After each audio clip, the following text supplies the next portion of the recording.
नमस्कार दोस्तों, आपका मेरे YouTube चैनल में स्वागत है।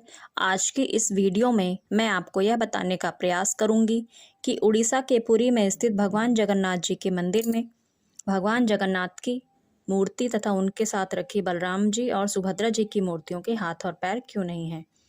आशा है आपको मेरी ये वीडियो पसंद आएगी। अगर आपको मेरी ये वीडियो अच्छी लगे तो प्लीज़ मेरे चैनल को सब्सक्राइब कीजिए। ये तो आप सभी जानते ही होंगे कि उरी का जगन्नाथ मंदिर चारों धामों में से एक है।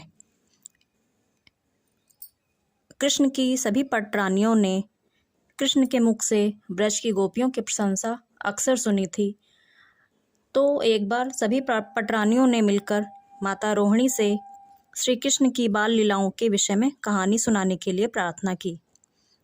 माता रोहिणी ने कहा कि मैं यह कथा एक गुप्त स्थान पर सुनाऊंगी तथा यह कथा ऐसी जगह सुनाऊंगी जहां पर श्री कृष्ण और बलराम यह कथा ना सुन पाए, क्योंकि अगर वह यह कथा सुन लेंगे तो वे वापस वृंदावन चले जाएंगे।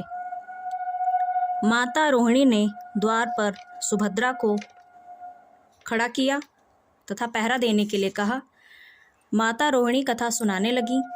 कथा सुनाते सुनाते माता जब कृष्ण के वृंदावन छोड़कर जाने वाले चरण पर पहुंची तो माता जोर जोर से कथा सुनाने लगी। तभी द्वार पर कृष्ण बलराम जी भी आ गए। वे द्वारका की सभा में बैठे थे, किंतु कथा की ध्वनि उनके कानों तक भी पहुंच गई तथा वे माता की कथा सुनने के लिए वहां पर आ गए और कथा सुनने लगे। सुभद्रा जी कथा सुनने में इतनी विलीन हो चुकी थीं कि उन्हें कृष्ण और बलराम के आने का आभास ही नहीं हुआ। कृष्ण भगवान अपने गोपियों के प्रति प्रेम को कथा में दोबारा सुनकर कृष्ण भगवान में इतना प्रेम उमड़ा कि वे उनका शरीर तथा उनके हाथ पैर पिघलने लगे। यह देखकर नारद जी आए और माता से कृष्ण की कथा सुनानी बंद करने के लिए कहा। नारद जी ने माता से कहा, चलो माता, कृष्ण की हालत देखो। माता ने आकर जब कृष्ण से पूछा कि हे कन्हैया, ये क्या हो गया है, यह कैसे हो गया है, तो कृष्ण ने कहा, माता, मैं कितना निर्दयी हूँ। मैंने अपने गोपियों के प्रेम को छोड़ दिया है।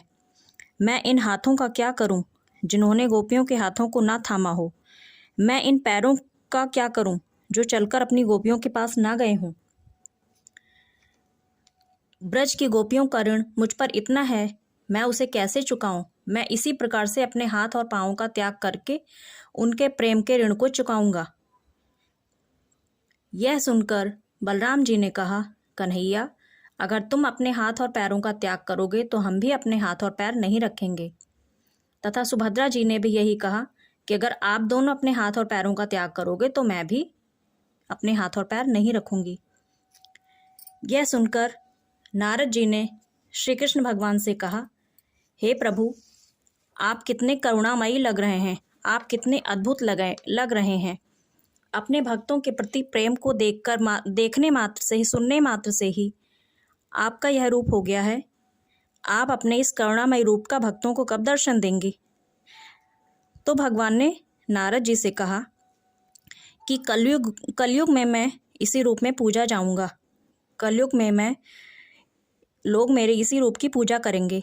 इसी कारण भगवान जगन्नाथ जी के मंदिर में भगवान जगन्नाथ जी, बलराम जी तथा सुभद्रा जी की मूर्तियों के हाथ और पैर नहीं हैं। Thank you. Thanks for watching.